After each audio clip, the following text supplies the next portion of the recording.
मुंबई गोवा महामार्गाचे काम युद्धपातळीवर सुरू आहे. मात्र तांत्रिक अडचणी येत असल्यामुळे या कामाला उशीर लागत आहे. या ठेकेदाराचा कोणताही दोष नाही. सिंधुदुर्ग ते गोवा हा पट्टा डिसेंबर अखेरपर्यंत चौपदरी होणार आहे, असा दावा केंद्रीय मंत्री नितीन गडकरी यांनी सभागृहात केला. मुंबई गोवा महामार्ग गेली अनेक वर्ष रखडला आहे.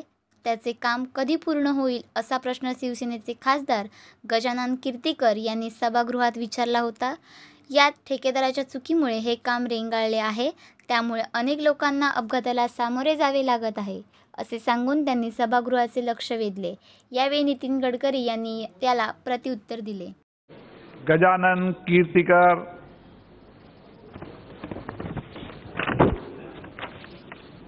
अध्यक्ष महोदय, मुंबई गोवा राष्ट्रीय राजमार्ग नंबर 66 से दिसंबर 18 तक पूरा किया जाना था, लेकिन अभी तक इस राष्ट्रीय राजमार्ग को अधिकतम काम अधूरा पड़ा है।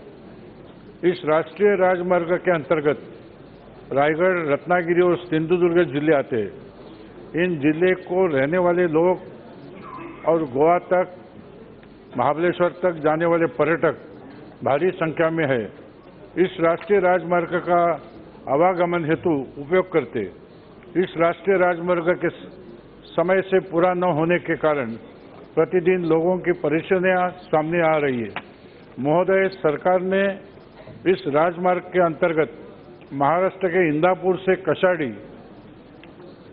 के लिए 1240 करोड़, कशेडी से ओझरखोल के लिए 1027 करोड़, ओझरखोल से राजापुर के लिए 907 करोड़ और राजापुर से झाराप के लिए 907 करोड़ रुपए का प्रावधान किया था, जिसमें किसानों की उनकी जमीन का मुआवजा भी शामिल था।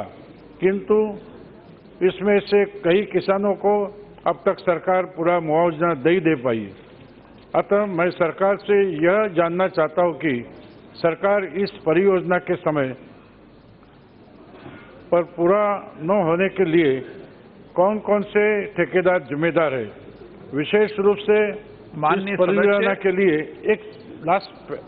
परियोजना के लिए माननीय सदस्य, आवश्यक नहीं कि पूरा पढ़ें आप। जो आपको क्वेश्चन पूछना है वो क्वेश्चन आता है ना, अभी लास्ट में आता है। लास्ट में नहीं, पहले क्वेश्चन पूछा करो। मंत्री जी को मालूम है तो उनके विरुद्ध क्या कार्रवाई की। सुप्रीम इंफ्रास्ट्रक्चर ये सबसे ज्यादा जिम्मेदार कॉन्ट्रैक्टर है, उसके खिलाफ कोई कार्रवाई की है। और सरकार इस परियोजना से संबंधित सभी किसानों को जमीन की मुआवजे को सरकार कब तक पूरी करेंगी और ये काम कभी पूरा हो जाएगा। सर, मुंबई गोवा ये बहुत महत्वपूर्ण रास्ता है और जिसका सम्माननीय सदस्य उल्लेख कर रहे हैं वो प्रोजेक्ट हमारे महाराष्ट्र में जब यूपीए की सरकार थी और केंद्र में यूपीए की सरकार थी, तब वो काम अवार्ड किया गया था। भुजबल साहब उस समय पीडब्ल्यू मिनिस्टर थे। वो जो कॉन्ट्रैक्टर का आपने नाम लिया उसको हमने टर्मिनेट किया। इस प्रोजेक्ट के लिए कम से कम अभी तक मैंने 25 मीटिंगें ली और एक कॉन्ट्रैक्टर को हाथ जोड़कर लाया और उसको देकर स्टेट बैंक के साथ बात करके धीरे धीरे मार्ग निकालकर वो भी काम लगभग पूरा हुआ है। मुंबई गोवा में ये तटकरे जी बैठे हैं जो आपके वहाँ के सदस्य हैं, कितनी मीटिंगें हुई और तकलीफें हुई इनको पता है, और ये उनके कार्यकाल का ही है जो पाप मैं झेल रहा हूँ। अब मैंने उसको पूरा सुलझा दिया है। बहुत एक्सीडेंट होते हैं। और दूसरी बात, माननीय सदस्य जी, ये काम जो डिले होता है इसका कारण आप सब लोग कई देश में कोई काम करो करके कहने के लिए नहीं आता। जो आता वो बोलता काम बंद करो। लैंड एक्विजिशन नहीं होता, कोर्ट स्टे दे देती है, इन्वायरमेंट फॉरेस्ट वाले स्टे देते हैं, पेड़ को उठा काटना है तो वो नहीं मिलता, कलेक्टर से परमिशन नहीं मिलती, बिजली के खाम निकाल नहीं सकते। तो ये सब इसमें काफी समय चला जाता है। वैसे सिंधुदुर्ग से गोवा तक का जो है वो पैकेज लगभग पूरा होते आया है और काफी पैकेज पूरे हुए हैं और इस दिसंबर एंड तक इसको पूरा करने की कोशिश कर रहे हैं।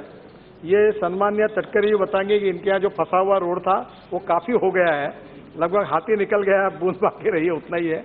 तो मुझे इतना ही आपको कहना है कि ये पूरा हाईवे जो कुछ प्रॉब्लम्स आए ये कॉन्ट्रैक्टर के कारण नहीं आए।